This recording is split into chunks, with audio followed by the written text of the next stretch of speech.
তাবিজ মন্ত্র করছি, মহিলারা আমাকে সোনার চেন দেয়।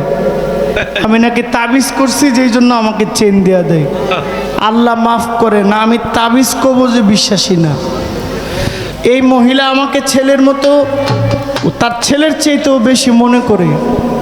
এই জন্য এই মহিলা আমাকে চেইন উপহার দিয়েছিল। আজকে আসছে, আমি জানিও না যে উনি আসছে, এটা সারোয়ার ফকির জানে। আমাকে ছেলে ডাকছে, মানে আমার চাইতে বেশি সম্পর্ক ওনার সাথে। তো আমি বলছি, মা আপনি আমার চেন দিচ্ছেন, এটা আমি ফেরত দিয়ে দিব, আমার আর কিছু দিয়েন না, আপনারা আমাকে কিছু দেন। আর তারা ভিডিও করে ছাড়ে, এগুলো শিল্পীরা দেখে দেখে মনে করে আমি এগুলোরে ভাও করে নিয়ে আসি। আল্লাহ মাফ করুক। এই মা আমাকে 700 টাকা উপহার দিয়েছেন। আপনার প্রতি আমার সালাম। অনেক মায়েরা আছেন, মায়েদেরকেও আসসালামু আলাইকুম। সবাই ভালো থাকেন।